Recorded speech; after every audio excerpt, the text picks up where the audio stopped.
दर्शकहरू नमस्कार।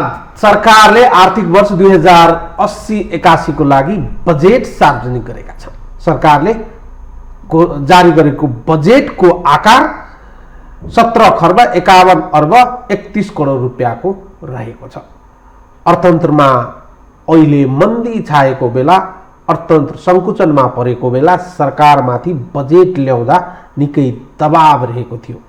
खर्च कटौती गर्नुपर्ने एकातर्फ सरकारमाथि दबाव रहेको थियो भने अर्कोतर्फ मन्द गतिमा अगाडि बढेको अर्थतन्त्रलाई भाइब्रेन्ट बनाउने र निजी क्षेत्रलाई विश्वासमा लिनुपर्ने चुनौती थियो। मुलुकमा देखिएको आर्थिक गतिविधि कमजोर बन्दै गएको बेला आएको यो बजेटले अहिलेको यो स्थितिबाट माथि उकास्न कति सम्भव छ? बजेटमा उल्लेख गरेका विषयवस्तुहरू कार्यान्वयन गर्न कति चुनौतीपूर्ण हुने सम्भावना छ? हामी बजेटमाथिको प्रतिक्रिया लिने क्रम जारी राखेका छौँ र हामीसँग हुनुहुन्छ अर्थका जानकार अर्थविद डाक्टर उमाशंकर शाह। उहाँ राष्ट्रिय योजना आयोगका पूर्व सदस्य पनि हुनुहुन्थ्यो र त्रिभुवन विश्वविद्यालयमा अर्थशास्त्र विभागमा पनि उहाँको आबद्धता रहेको छ। उहाँलाई कार्यक्रममा स्वागत गर्नु। डाक्टर साहब नमस्कार, स्वागत गर्न चाहन्छु। नमस्कार, धन्यवाद। पहिलो प्रतिक्रिया, जुन एकातिर चुनौतीका चाङहरू, अर्कोतर्फ दबावका बीचमा, चौतर्फी घेराबन्दीको बीचमा ल्याइएको यो बजेटको जुन इक्वेसन छ नि, कति मिलेको छ? अब यो विषयलाई हामीले कुरा गर्दाखेरि केही सकारात्मक कुराहरू पनि छन् यस बजेटमा, केही यस्ता विषयहरू पनि छन् जुन चाहिँ समावेश गरिनु पर्थ्यो नगरिएको विषयहरू, र केही यस्ता विषयहरू पनि छन् जुन चाहिँ समावेश गरिनु पर्दैन थियो त्यो चाहिँ समावेश गरिएको अवस्था चाहिँ छ। यसको सन्दर्भमा हामीले सबैभन्दा पहिले 2 दशकको नेपालको अर्थव्यवस्थाको स्वरूपलाई हामीले हेर्नुपर्ने हुन्छ। यो 2 वर्षमा हामीले के गर्यौं भन्दाखेरि अर्थव्यवस्था नेपालको आन्तरिक अर्थतन्त्र भन्दा पनि बाह्य अर्थतन्त्रमा धेरै निर्भरता रह्यो। एउटा जस्तै चाहे त्यो रेमिटेन्सको कुरा होस्, चाहे ट्रेडको कुरा होस्, चाहे तपाईको यो हामी ऋण तथा वैदेशिक अनुदानको कुराहरू गरौँ, यो सबैमा हाम्रो आन्तरिक भन्दा पनि बाह्य निर्भरता बढ्यो। अर्को कुरो एउटा स्वरूप के रह्यो भने हामीले उत्पादन र उपभोगको जुन ग्याप रह्यो, उत्पादन हाम्रो निरन्तर घट्दै गयो, उपभोग चाहिँ निरन्तर बढ्दै गयो। यो एउटा अर्को स्वरूप चाहिँ रह्यो। तेस्रो मुख्य स्वरूपको रूपमा भन्ने हो भन्दाखेरि पुँजीगत खर्च हाम्रो निरन्तर घटिरहेको, र अर्को यो आर्थिक जुन क्रियाकलापहरू भए, बजेटको जुन संरचना बन्यो, त्यसबाट राजनीतिज्ञहरूले बढी फाइदा लिए। उनीहरू बजेट अथवा नेपालको अर्थतन्त्र राजनीतिमुखी भयो र उनीहरूले धेरै फाइदा लिए। त्यसकारणले यो मुख्य 2 दशकमा देखिएको अवस्थाहरू हो। हाम्रो आन्तरिक उत्पादन जस्तै कि उद्योग क्षेत्रको यहाँको उत्पादनमुखी उद्योगको अवस्था हेर्ने हो भने 9% थियो हाम्रो 2 दशक पहिले, 1 दशक पहिले। अहिले आएर तपाईको के भयो भन्दाखेरि 4%, लगभग 4.5% मा झर्यो। अब यो सबै कुराहरूलाई हेर्दाखेरि अहिलेको बजेटमा म कस्तो भन्छु भने जस्तै कृषिमा बजेट बढेको छ, उद्योगमा बजेट बढेको छ, पर्यटनमा बढेको छ। यो सबै भनेको आन्तरिक उत्पादनलाई र आन्तरिक अर्थतन्त्रलाई टेवा दिने किसिमको छ। यसमा हामीले सकारात्मक रूपमा लिनुपर्छ। अर्को यो पुँजीगत लाई बढाउने र साधारण चालु खर्चलाई घटाउने सन्दर्भमा पनि 20 वटा तपाईको यो बोर्ड अभी लिस्ट त आइसकेको छैन, त्यो चाहिँ खारेज गरिएको छ। केही उ गर्ने भन्या छ, मर्ज गर्ने भन्या छ। त्यस्तै यहाँले हेर्नुभयो भन्दाखेरि नयाँ गाडी नकिन्ने, नयाँ भवन नबनाउने, हैन, भत्ताहरू काटिएको छ। यो सबैले चाहिँ पुँजीगत खर्चलाई बढाउने र यसपालि 65% लगभग 17.5 खर्बको बजेटमा 65% चाहिँ चालु खर्च र अरू चाहिँ पुँजीगत 35% लगभग पुँजीगत खर्च गरेको छ। यसलाई पनि हामीले अलिकति बढेको देख्छौँ। तर सबैभन्दा महत्त्वपूर्ण कुरा जुन अर्थमन्त्रीज्यूले अहिले गर्न नहुने कुरा हो त्यो उहाँले के गर्नु हो भने फेरि सांसद विकास कोषलाई उहाँले बिताउनु हो। 5 करोड भनेर उहाँले एकजनालाई भन्नुभएको छ, एउटा सांसदमालाई। भनेपछि अहिले चाहिँ नेपालको अवस्था हेर्ने हो भने आम जनतामा राजनीतिज्ञ गर्नेहरूले अथवा राजनीतिमा सहभागीहरूले के गरे भने अर्थतन्त्रको दोहन गर्ने भने जुन मानसिक आम जनतामा मानसिकता जुन फैलिएको छ त्यो अवस्थामा उहाँले यो सांसद विकास कोषलाई फेरि बिउताउनु हुन्थेन। उहाँले बिउताएर एकदमै एउटा ठुलो भूल भएको जस्तो मलाई लाग्दछ। अरू सन्दर्भमा भन्ने हो भने केही कुराहरू सकारात्मक अर्थतन्त्रलाई संरचनात्मक रूपमा ट्र्याकमा ल्याउने केही कुराहरू गरिएको छ, तथापि त्यसको कार्यान्वयन कस्तो हुन्छ भन्ने कुरा हामीले हेर्नु चाहिँ छ। तपाईले सरसर्ती भन्दा चाहिँ यो अहिलेको आर्थिक अवस्थालाई सम्बोधन गर्ने खालको बजेट भन्न मिल्छ वा अझै पनि बजेट छरिएरै आएका छन्? नीति तथा कार्यक्रमसँग बजेटको तालमेल मिलेको छ कि छैन? फेरि ट्र्याकमा चाहिँ अर्थतन्त्रलाई लयमा फर्काउने ट्र्याकमा नीति तथा कार्यक्रम छ। अब खुद्रे प्रोजेक्टहरू परेको छ कि छैन त्यसको चाहिँ अब अहिले त हामी भन्न सक्दैनौँ, किनभने त पुरा रातो किताब नआएसम्म साना साना आयोजनाहरू राखिएको छ कि छैन हामी भन्न सक्दैनौँ। तथापि अर्थमन्त्रीज्यूले के भन्नुभएको छ भने हामीले खुद्रे आयोजना राखेका छैनौँ र 25 लाखभन्दा कमको पूर्वाधार हामी चाहिँ प्रदेशमा स्थानीय तहमा पठाएका छौँ भन्ने उहाँले क्लियरली भन्नुभएको छ। तर जबसम्म रातो किताबको आउँदैन तबसम्म हामीले अब किनभने कृषिमा भनौँ न समथिङ कति अर्ब छुट्याइएको छ, त्यस्तै तपाईको स्वास्थ्यमा छुट्याइएको छ लगभग 1.5 भन्दा बढी खरबभन्दा बढी 2 खर्ब लगभग शिक्षामा छुट्याइएको छ। यसपालि लगभग 12 अरब जति कृषिमा पनि बढाइएको छ हैन। अब यो सबै हेर्दाखेरि हामीले त मन्त्रालयको मात्रै बजेट हेर्यौं, तर मन्त्रालयभित्र अब सानोतिनो परेको छ कि छैन त्यो त पुरा चाहिँ आउनुपर्छ, त्यसपछि हामी डिटेल रूपमा भन्न चाहिँ सक्छौं।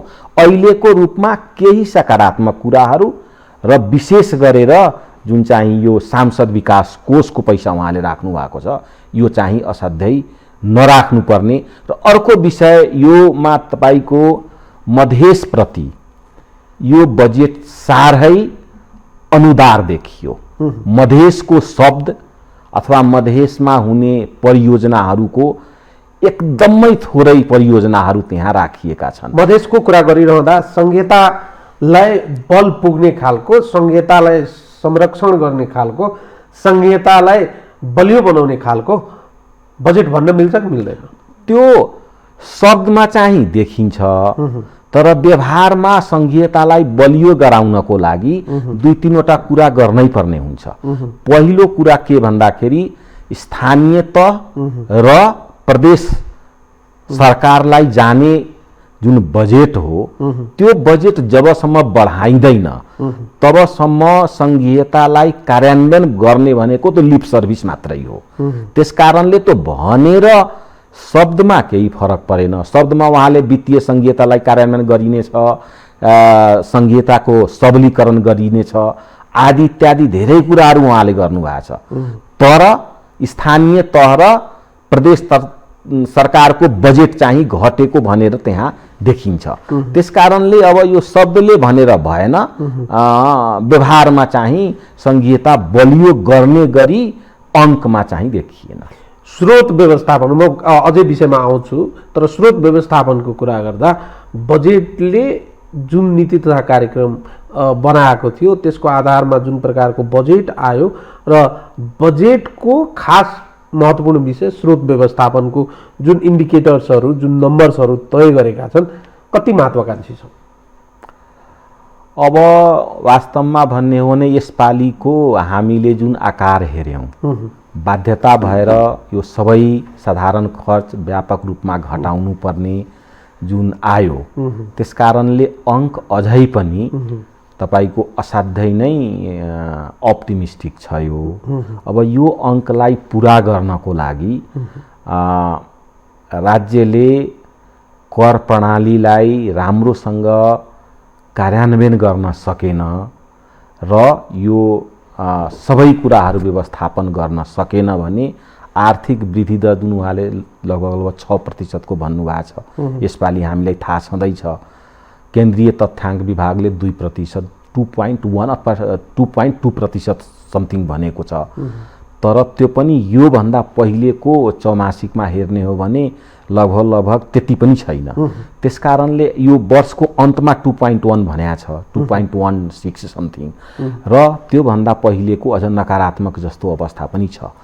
त्यसकारणले उहाँले भनेको यो राजस्व सङ्कलन वैदेशिक ऋण अहिले ट्रेजरी बिल मार्फत आन्तरिक ऋण उठाउने कुराहरू छ यो सबै कुराहरू चाहिँ गर्ने हो भने नगर्नै सक्ने किसिमको छैन। तर असाध्यै मेहनत गरेपछि बल्ल यो हामी 17.5 खर्बको आकारलाई हामी मेन्टेन गर्छौँ। मेहनत चाहिँ निकै गर्नुपर्ने हुन्छ। वैदेशिक अनुदान र वैदेशिक ऋणको विषयमा सरकारको लक्ष्य अलिक बढी महत्त्वाकांक्षी भयो प्रतिक्रिया आएको छ, तपाईँ के भन्नुहुन्छ? एकदम हो। त्यो ऋणको पनि र अनुदानको पनि हाम्रो हेर्दाखेरि जहिले पनि अनुदान कम हुने अनुदान नउठ्ने पोहोर सालको समस्या पनि यही न हो। अब त चालु आर्थिक वर्षको अवस्था पनि त्यही हो। किन भन्दाखेरि हामीले अनुदान प्राप्त गर्न सकेनौँ, ऋण पनि प्राप्त गर्न सकेनौँ हैन।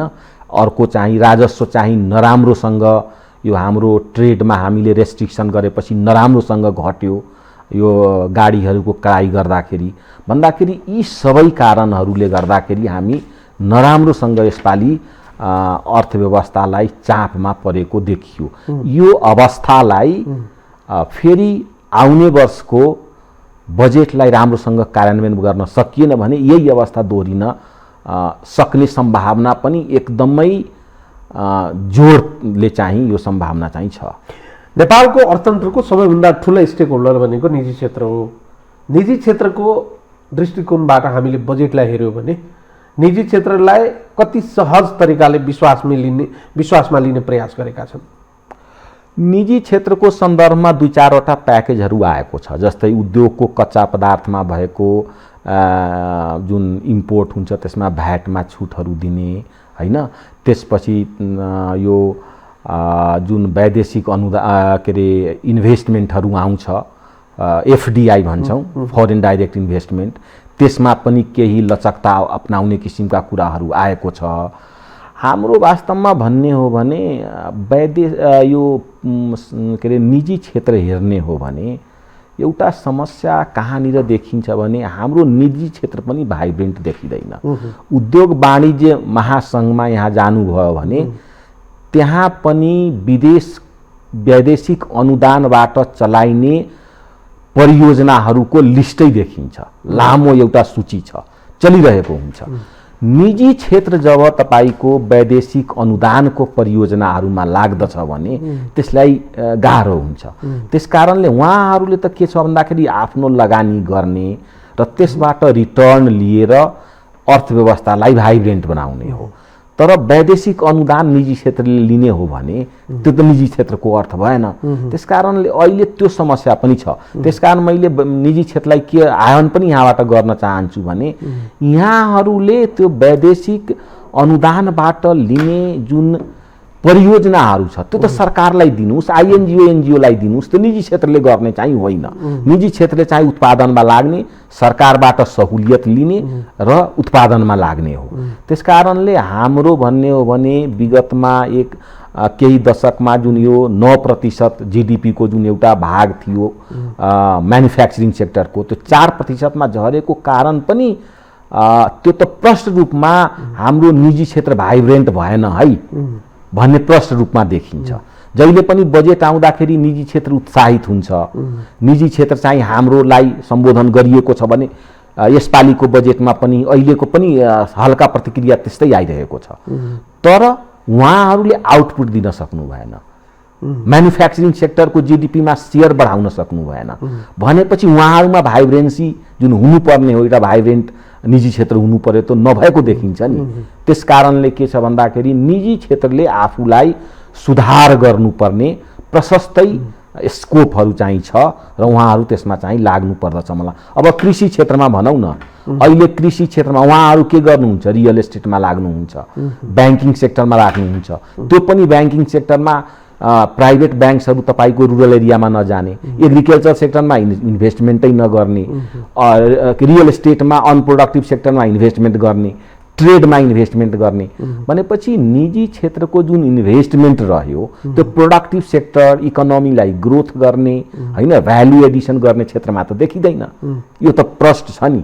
त्यस कारणले निजी क्षेत्रले सरकारले गर्ने काम गरे पनि निजी क्षेत्र चाहिँ भाइब्रेन्ट देखिएन नेपालमा र यो नगरेसम्म। हामी बजेटमा चाहिँ ग्रेजुअली सुनिरहेका थियौँ 170 वस्तुमा भ्याट, 340 वस्तुमा अन्तशुल्कमा छुट दिने घोषणा गरेका छन्। यसले चाहिँ निजी क्षेत्रलाई कति फाइदा पुग्छ? फाइदा छ, यो त सिधै फाइदा हो हैन। यो त डाइरेक्ट सब्सिडी भन्छौँ नि हामीले। यो त अप्रत्यक्ष सब्सिडी पनि होइन, यो त तपाईँको सिधै प्रत्यक्ष सब्सिडी हो र यो सब्सिडीबाट उहाँहरूले फाइदा लिएर उहाँहरू सिफ्ट गर्नुपर्छ। एग्रिकल्चर प्रोडक्टिभ सेक्टरमा सिफ्ट गर्नु पर्यो। अनप्रोडक्टिभ सेक्टरमा जुन उहाँहरूको इन्भेस्टमेन्ट व्यापक गइरहेको छ त्यसलाई हामीले प्रोडक्टिभ सेक्टरमा सिफ्ट गर्नु पर्यो। सरकारले त दिइराखेकै छ नि सुविधा। सरकारले सुविधा नदिएको भए तपाईँको के छ भन्दाखेरि अहिले पनि भन्ने हो भने जुन प्राइभेट सेक्टरको लिभिङ स्ट्यान्डर्डको जुन एउटा ट्रेन्ड हेर्नुभयो र तपाईँको जेनरल पिपुलको ट्रेन्ड, लिभिङ स्ट्यान्डर्डको ट्रेन्ड हेर्नुभयो भने ग्याप त छ नि त। उहाँहरूको लिभिङ स्ट्यान्डर्ड एकदमै कन्स्टेन्ट रूपमा बढिरहेको अवस्था छ हैन, तपाईँको एकदमै ग्रेजुअली बढिरहेको अवस्था छ। यता चाहिँ जेनरल पिपुलको लिभिङ स्ट्यान्डर्डको अवस्था एकदमै कम रूपमा बढेको छ। उनीहरूको एक्सपेन्सियल बढेको छ भने यहाँ अर्थमेटिक हिसाबले बढेको छ हैन भनेपछि यो त देखिन्छ नि। आम जनताको लिभिङ स्ट्यान्डर्ड स्लो गतिमा बढ्ने र निजी क्षेत्रको लिभिङ स्ट्यान्डर्ड हाई गतिमा बढ्ने भनेपछि त्यहाँनिर त फरक त देखिन्छ नि। यो त प्रष्ट रूपमा देखिन्छ। अघि तपाईँले सुरुमै एउटा कुरा चाहिँ गम्भीर रूपमा उठान गर्नुभयो, सांसद विकास कोषको नाममा पैसा बाँड्ने जुन काम भएको छ, वितरणमुखी बजेट ल्याउँदैनौँ भनेर अर्थमन्त्रीज्यूले संसदमा बारम्बार बोलिराख्नु भएको थियो। निजता कार्यक्रम आउँदा पनि प्री बजेटको डिस्कसनमा पनि यो विषयवस्तु निरन्तर उठिरहेका थिए र अर्थमन्त्रीजी स्वयं चाहिँ विभिन्न स्टेक होल्डरवालाहरूसँग बस्दा कुरा गर्दा उहाँहरूले चाहिँ त्यस्तो हुँदैन, म चाहिँ गम्भीर छु भनिराख्नु भएको थियो। आउँदैनन् कि भन्ने एउटा अपेक्षा थियो र मुलुक अहिलेको स्थितिमा जुन प्रकारको आर्थिक अवस्था छ बाँड्नु हुँदैन भन्ने मान्यता सबैको थियो। सबैजना लगभग चाहिँ कन्भिन्स नै थिए। तर सांसदहरूलाई, पार्टीका नेता कार्यकर्तालाई पोस्ने गरी पूर्ण सांसदलाई 5 करोड रुपियाँ दिँदा यसले त ह्युज एमाउन्ट चाहिँ हामीले गलत ठाउँमा चाहिँ एलोकेट गरिरहेका छौँ भन्ने कुराको हेक्का किन सरकारले राखेन? यहाँनिर सरकारले गल्ती गरेको हो कि होइन? यो त मैले अघि नै भनिसकेँ, सरासर गल्ती हो यो। सांसद भनेकोलाई पैसा दिने चलनलै गलत हो। लगभग यसमा कति 8-9 अरब त जान्छ पैसा। त्यो 8-9 अरबले धेरै काम गर्न सकिन्थ्यो। यो पैसा दिने नै होइन र दिएको भए पनि अहिलेको परिवेशमा दिनुहुन्थेन। अहिले भने यहाँहरू, अब हामी कसैसँग, यहाँहरूलाई झन् धेरै थाहा छ मलाई भन्दा पनि मिडियाका साथीहरूलाई, कि अहिले जनतामा जुन राजनीतिज्ञहरूप्रतिको जुन धारणा छ त्यो धारणा कसैसँग छुपेको छैन।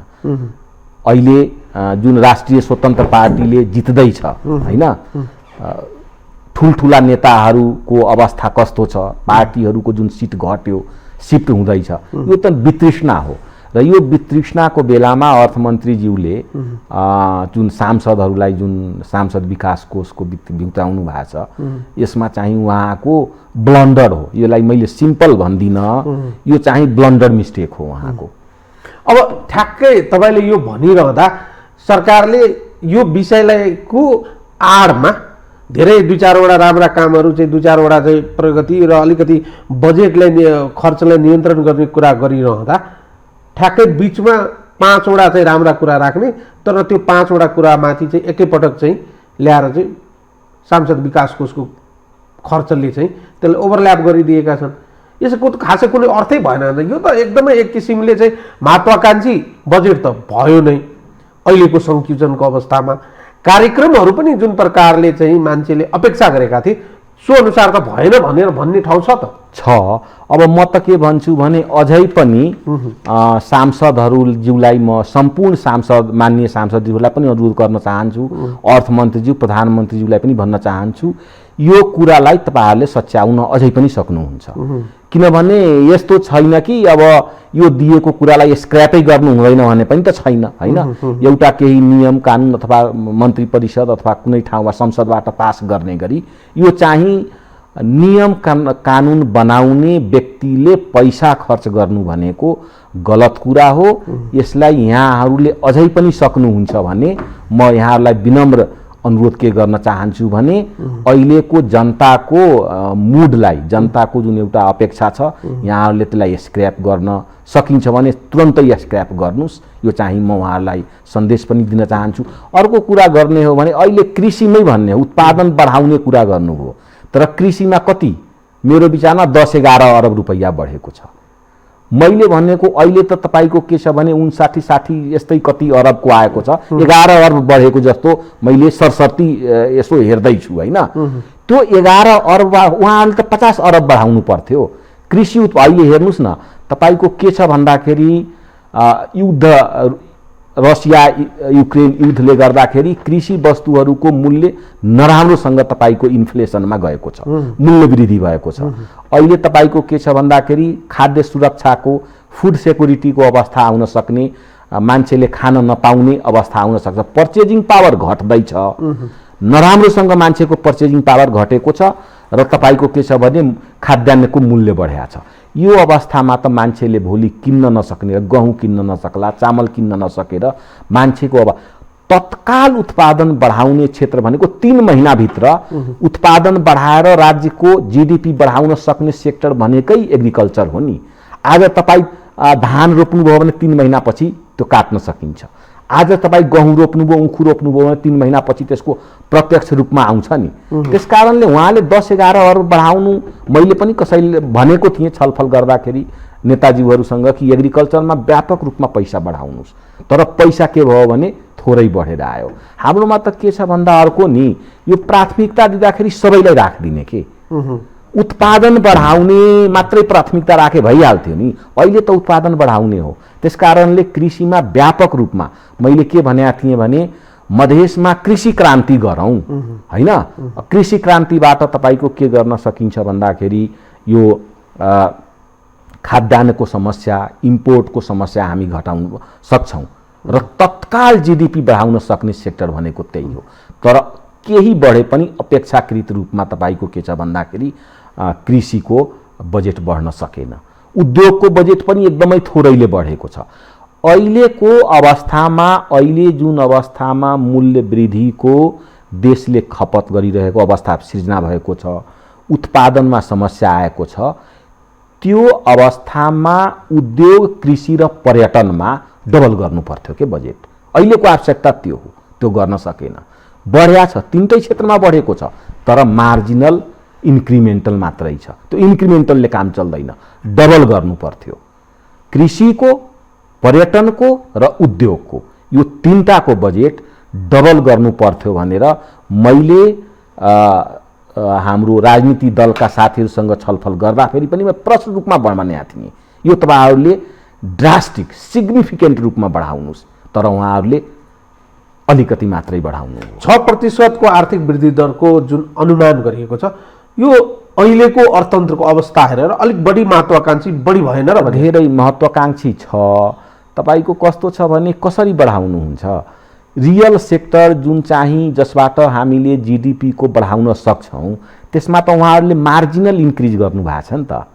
बजेटको मार्जिनल इन्क्रिज गरेर 6% को आर्थिक वृद्धि दर हासिल गर्नु भनेको नेपालकै इतिहासमा तपाईको लगभग 5 दशक 50 वर्षको इतिहास हेर्नु हो भने पनि तपाईको के छ भने 6% कुनै कुनै वर्षमा मात्रै छ भने अहिलेको यो विषम परिस्थितिमा जुनमा तपाईले उत्पादनशील उत्पादन क्षेत्रमा तपाईले म्यानुफ्याक्चरिङ सेक्टर लगायत कृषिमा तपाई बजेटै हाल्नु भएन अनि 6% को बजेट के रे आर्थिक वृद्धि दर हासिल गर्ने भनेको त्यो त कस्तो छ भने कम्प्याटिबल हुनु पर्यो नि। यो कारणले 6% को वृद्धि दर हुन्छ भन्नु पर्यो नि हैन। अब त्यो के कारणले 6% को वृद्धि दर भनेर अब यस्तै तपाईको के छ भने नेचुरल रूपमा पानी धेरै पर्दियो, अब कृषिहरू वात्तै बढ्दियो भने होला, नेचुरली भयो भने चाहिँ होला, तर एफर्टको अनुसार त चाहिँ नहुने रहेछ, नहुने देखियो। किनभने उहाँहरूले हाल्नु नै भएन त्यो ठाउँमा बजेट, मिनिमम मार्जिनल इन्क्रिज गर्नु हो, मैले अघि नै भनिसकेँ। त्यस कारणले अब हुन त यो हरेक साल महत्त्वाकांक्षी राख्ने परिपाटी नै हो। हाम्रोमा के छ भन्दाखेरि एउटा कुरामा यहाँलाई के भनौँ भने नि अनन्तजी, कुरो कस्तो हुन्छ भन्दाखेरि यो के अरे यो नलेज एडिसन हो के बजेट भनेको। 20औं वर्षदेखि को कुराहरूलाई त्यहाँ राख्ने होइन के। यसपालि हामी के नलेज एड गर्छौँ, के हामीले थप कुरा गर्छौँ त्यो बजेटमा ल्याउने हो के। अब यो तपाईको अहिले पनि हेर्नुभयो भने 90% त पहिलेकै कुरा छ, त्यो किन राख्नु पर्यो र। सुशासन गर्छौँ, यो गर्छौँ के अरे यो समावेशी विकास गर्छौँ, यो गर्छौँ, त्यो राख्नु जरुरी छैन के। यो 10 पेजको बनाए पनि हुन्छ, म भन्छु बजेट भनेको 10-12 पेजको बनाउनु, नयाँ के हो भनेर थप गरेर ल्याए त भइहाल्छ, गर्ने नै त्यही हो हैन। यो त के छ भन्दाखेरि एउटा परिपाटी तपाईको 25औं-50औं वर्षदेखि चलिरहेको छ, बढाएको र घटाएको विषयवस्तुहरूलाई समावेश गरेर अन्य यथावत रहेका विषयवस्तुहरू गत सालको यथावत छ भनिदिएपछि त सिद्धिक हो।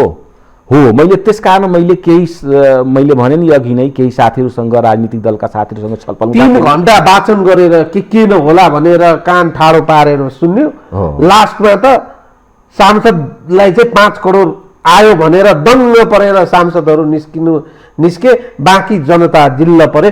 अहिलेको यो स्थितिलाई, बजेटको यो सम्पूर्ण प्यारामिटर्सहरूलाई हेरिसकेपछि मूल्य वृद्धि नियन्त्रण गर्न सक्ने कुरा त कठिन र अप्ठ्यारो हुने देखिँदैन होइन। यस्तो छ, अब मूल्य वृद्धि हाम्रो हातमा, नेपालको अर्थव्यवस्था मैले भने नि यो 2 दशकमा हेर्नु हो भने हाम्रो अर्थव्यवस्था बाह्य अर्थव्यवस्थासँग कन्ट्रोल भइसकेको छ, आन्तरिक कन्ट्रोलिङ छैन हामीसँग, हामी बाहिर निस्किन खोज्दैनौँ नि त। त्यही त आन्तरिक कन्ट्रोलिङ नभएको सन्दर्भमा, आन्तरिक उत्पादन नभएको सन्दर्भमा तपाईको हातमा कहाँ छ र मूल्य वृद्धि कन्ट्रोल गर्ने? कसरी गर्नुहुन्छ त? कन्ट्रोल गर्नलाई मेकानिजम चाहियो नि। तपाईको के छ भन्दाखेरि सबै चीज, पेट्रोलियम पदार्थ सबै बाहिरबाट आउने, त्यसमा तपाई कसरी मूल्य वृद्धि गर्नुहुन्छ? पेट्रोलियम पदार्थले गाडीदेखि लिएर सबै उद्योगहरू सञ्चालन हुन्छ, त्यसलाई तपाई कसरी कन्ट्रोल गर्नुहुन्छ?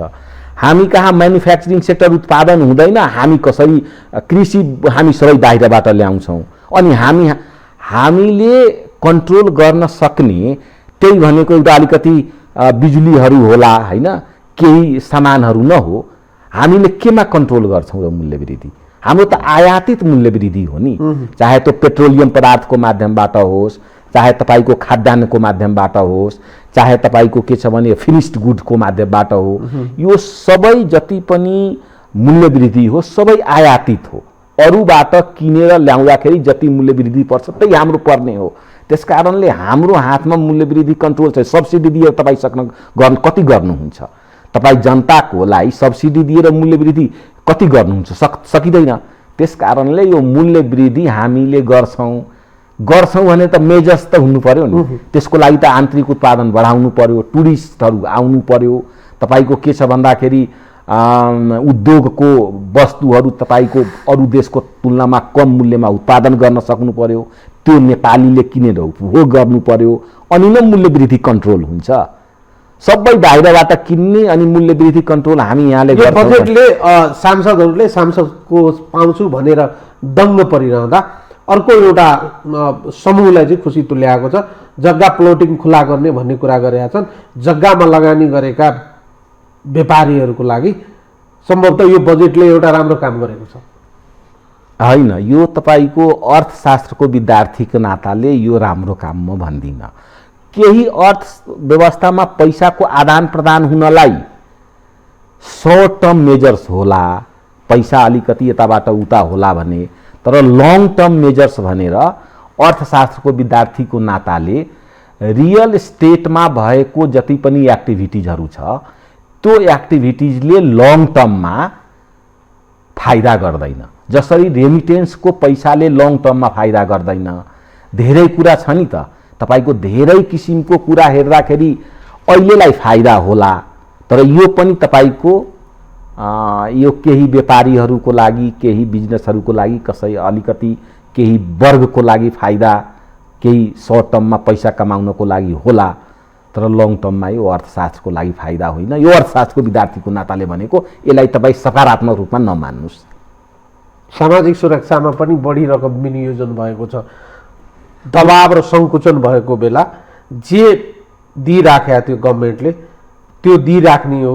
त्यसमा लगभग चाहिँ 23 अरबभन्दा बढी चाहिँ चालु भन्दा चाहिँ बढी गएको छ, बढाउने काम भएको छ। अब नजानिदो तरिकाले त्यसलाई चाहिँ अब राजनीतिक दलहरू चाहिँ जनतामा गएर आलोचित हुनुपर्छ भन्ने एउटा मानसिकता स्वाभाविक हो, तर थोरै भए पनि नियन्त्रण गर्नुपर्ने ठाउँमा नियन्त्रण नगरेको जस्तो देखिँदैन।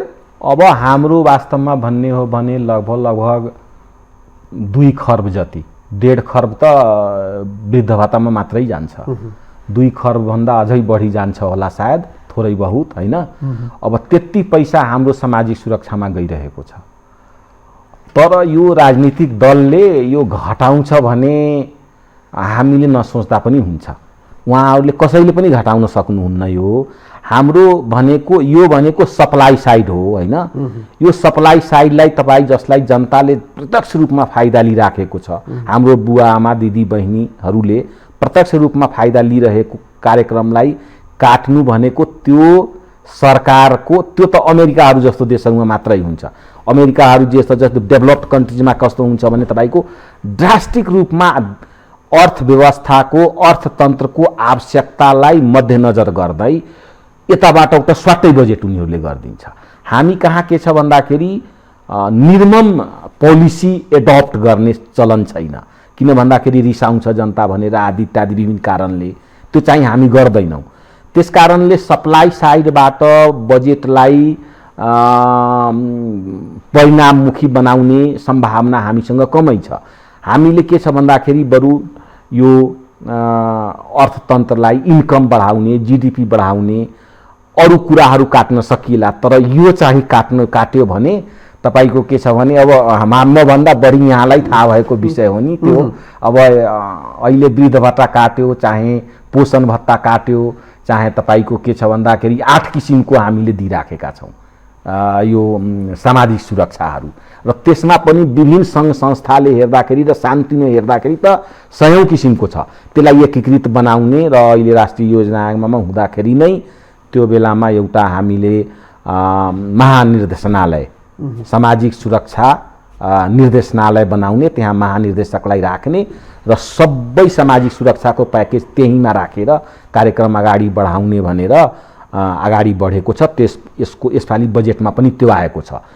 त्यो गरियो भने केही मात्रामा जनतालाई जाने पैसा चाहिँ घट्दैन, तर भनौँ न अहिले 8-10 वटा सङ्घ संस्थालाई एकै ठाउँमा गर्यो भने कर्मचारीको प्रशासनिक, बिजुली, बत्ती, पानी, गाडी आदि इत्यादि साधारण खर्च त घट्छ। त्यसकारणले सामाजिक सुरक्षाबाट साधारणतिर गर्ने खर्च त्यसबाट बच्छ एकीकृत गर्यो भने। तर मेरो विचारमा कुनै पनि सरकारले नेपाल जस्तो देशमा जनतालाई दिने जुन सुविधा हो त्यो काट्ने हिम्मत चाहिँ जतिसुकै कठिन परिस्थितिमा पनि गर्ला जस्तो लाग्दैन। हामी अन्त्यतिर आउँदै गर्दा डाक्टर साहब 2-3 कुरा बताउनुहोस्। अब एकातिर चाहिँ निर्यात बढाउने, आयात घटाउने कुरा, व्यापार घाटाको विषयमा सबै सरकारले चाहिँ गर्छौँ भनिराख्छन्। वर्षको अन्त्यमा के हुन्छ भन्ने कुरा भनिराख्नु पर्दैन, अब सोध्नै पनि मन लाग्दैन यो विषय, गफमा मात्रै सीमित हुन्छन्। तपाईँले अघि नै बताउनु भयो हाम्रो अर्थ परनिर्भरतामा आधारित छौँ हामी आफै स्वयंमा चाहिँ हाम्रो अर्थतन्त्र चाहिँ भाइबल छैन भनिसक्नु भएको छ। राजस्वबाट कति उठाउने कुरा चाहिँ जति कुरा गरे पनि वर्षको अन्त्यमा चाहिँ त्यो लक्ष्य हामी प्राप्तै गर्न सक्दैनौँ अपवाद बाहेक। वैदेशिक अनुदानको कुरा पनि त्यस्तै छ, हामीले धेरै सोचेर बस्छौँ तर समयले चाहिँ हामीलाई साथ दिएको थियो। विदेशी ऋणको सवालमा पनि त्यही छ, आन्तरिक ऋणको सवालमा पनि दबाब परेको बेला चाहिँ त्यही स्थिति सिर्जना हुन्छ। समग्रमा अहिले हेर्दा यो बजेटको सबैभन्दा चुनौतीपूर्ण पाठ र कार्यान्वयन गर्न सक्ने गर्न नसक्ने चाहिँ पाटो चाहिँ के हो? कार्यान्वयन गर्न नसक्ने पाटो के छ भन्दाखेरि मैले सुरुदेखि नै भनिराखेको हो, यो हाम्रो बजेट जुन छ त्यो बजेटमा 2 पटक बजेट नबनाई नेपालमा हुने सम्भावना देखिएन। किन देखिएन भन्दाखेरि सुरुमा बजेट बनाउँछ, कर्मचारी तन्त्रको जो सिस्टम जुन छ नि पर्फर्मेन्स यति तपाईको विक र यति तपाईको प्रक्रियामुखी छ कि त्यो कागज पठाउने ल्याउने गर्दा गर्दै तपाईको के छ भने 4-5 महिना बितिहाल्छ। त्यसकारणले अब मलाई म के भनिराखेको छु भने राष्ट्रिय योजना आयोगमा हुँदाखेरिदेखि नै भनिराखेको म 6 महिनापछि ठ्याक्कै कुन पैसा कति खर्च भयो, जुन पैसा खर्च भएको छैन त्यो खर्च हुने ठाउँमा राखिदिहाल्नुपर्छ। र 2 पटक बजेट एकदम फर्मल रूपमै नै, अहिले इन्फर्मल रूपमा केही हस्तान्तरणहरू गर्ने रकमान्तरणहरू गर्ने प्रक्रिया चाहिँ गरिन्छ, काम भएन भने त्यसको बजेट यताउता गर्ने काम रकमान्तरणको नाताले गरिन्छ हिसाबले। तर मैले के भन्छु भने 2 पटक बजेटै बनाऊँ। अब अर्थ मन्त्रालय एकदमै बरु स्टाफ थप्नुपर्छ भने अर्थ मन्त्रालयमा स्टाफ थप्ने, तर 6 महिनामा कुन ठाउँमा बजेट खर्च हुन सक्ने अवस्था छैन त्यो पैसालाई ठ्याक्कै चाहिँ खर्च हुने पैसामा ठाउँमा राख्यो भने बल्ल यो सम्भव होला यो खर्च हुन सक्ने। नत्र भने यो तपाईको अहिलेसम्म 60-70% भन्दा हाम्रो धेरै पुँजीगत खर्चै हुँदैन। 60% भनेको धेरै थोरै पैसा खर्च हुनु हो। त्यसकारणले यो कुरालाई अपनाइएन भने यो पनि दुर्दशा त्यही हो। किनभने तपाईको अब सधैँको जुन रोग छ त्यो रोग त आउँछ। र अर्को कुरो के छ भने मानसिकता पनि के छ भने अलि हडबडमा काम गर्यो भने लास्टतिर काम गर्यो भने अब त्यहाँनिर केही अब जुन कुराहरू छ हाम्रो अर्थव्यवस्थामा थाहा भएकै कुरा हो, तपाईको बिल बजेट भाउचर आदि इत्यादि त्यो अनियमित किसिमले गर्न मिल्ने पनि हुन्छ। अब असारमा काम गर्यो भने अलिक कमजोर काम गरिदिए पनि पानीले बगायो भन्ने कुराहरू पनि छ हैन। त्यसकारणले यी कुराहरू गर्न पाइन्छ भन्ने मानसिकता पनि छ। त्यसकारणले 6 महिनापछि ठ्याक्कै अर्थ मन्त्रालयले एकदमै त्यसको मूल्याङ्कन गर्ने, मध्यावधि मूल्याङ्कन, र त्यो पैसा फेरि संसदमा गएर फलानु ठाउँमा खर्च भएन त्यसकारणले फलानु ठाउँमा सारिएको छ भनेर गरिदियो भने त्यो तपाईको के छ भने मेरो विचारमा 80-90% हामी खर्च गर्नलाई हामीलाई गाह्रो चाहिँ नहोला जस्तो लाग्छ मलाई। त्यो नगरेसम्म गाह्रै छ। जस्तै शिक्षा, स्वास्थ्य र रोजगारको एंगलबाट बजेट अलि बढी फोकस्ड हुनु पर्थ्यो भन्ने एक किसिमको अपेक्षा थियो। यो 3टाको सवालमा बजेटले के बोलेको छ? होइन, मेरो फेरि यसमा अलिक फरक धारणा छ। शिक्षा स्वास्थ्यमा चाहिँ बजेट नबढाए पनि हुन्थ्यो, तथापि बढाएको छ यसपालि। उत्पादनमा बढाउनु पर्थ्यो। अहिलेको अवस्थामा शिक्षा स्वास्थ्य भन्दा पनि उत्पादनमा बढी फोकस गर्नु पर्थ्यो। मेरो सोच के हो भने जब तपाईको अर्थव्यवस्थामा ग्रोथ बढ्छ, तपाईको रोजगारी बढ्छ, त्यसपछि इन्कम बढ्छ, त्यसपछि शिक्षा स्वास्थ्यमा त्यो अटोमेटिक त्यो ट्रिकल डाउन इफेक्ट तपाईको त्यहाँनिर देखिन्छ। त्यसकारणले अहिले बजारमा अथवा विभिन्न अर्थशास्त्रका साथीहरू, राजनीति साथीहरूले शिक्षा स्वास्थ्यमा बढाउनु पर्छ भने पनि मलाई कस्तो छ भने अहिलेको अवस्थामा उत्पादनमा बढाउनु पर्थ्यो। 3टा कृषि, उद्योग र पर्यटनमा व्यापक बढाउनु पर्थ्यो। त्यो चाहिँ हुन सकेको चाहिँ छैन। बजेटको धेरै एस्पेक्टहरूको बारेमा अब पूर्ण पढिसकेपछि बल्ल थाहा हुन्छ हामीलाई। हजुर, आशा गरौँ हामीले अहिलेसम्म पढेको र बुझेका विषयवस्तुहरू जुन छलफल गर्यो, अहिलेको स्थितिमा हेर्दा सरकार आफैले आफ्नो लागि ठुलो चाहिँ खाल्डो खनेको जस्तो देखिन्छ। एकातर्फ खर्च कटौती गर्ने चाहिँ सङ्केतहरू देखाएका छन् भने अर्कोतर्फ चाहिँ अर्को नाममा चाहिँ खर्च बढाउने पनि कामहरू भएका छन्। अर्थतन्त्रको सङ्कुचनलाई कन्ट्रोल गर्ने मेकानिजम भनेको फेरि पनि सरकारको पर्फर्मेन्समा चाहिँ डिपेन्ड गर्छ। सरकारको सुशासन कायम गर्ने सवालमा, वित्तीय सुशासन कायम गर्ने सवालमा, भ्रष्टाचार नियन्त्रण गर्ने सवालमा र मेगा प्रोजेक्टहरूलाई चाहिँ कार्यान्वयन गर्ने र समय मिट गर्ने सवालमा कसरी चाहिँ भूमिका निर्वाह गर्छन् प्रतीक्षाको विषय हो। समय र संवादको लागि धन्यवाद दिन्छु डाक्टर साहब। धन्यवाद। धन्यवाद। दर्शकहरू, उहाँ हुनुहुन्थ्यो अर्थविद, राष्ट्रिय योजना आयोगका पूर्व सदस्य डाक्टर उमाशंकर शाह। आजको लागि बजेट बहस यति नै। बजेट बहसमा हामी निरन्तर केन्द्रित भइरहनेछौँ। बजेटका अन्य विषयवस्तुहरूमाथि हाम्रो निरन्तर छलफल जारी रहनेछ। एबिसी टेलिभिजनको अन्य कार्यक्रमहरू हेर्दै गर्नुहोला। नमस्कार।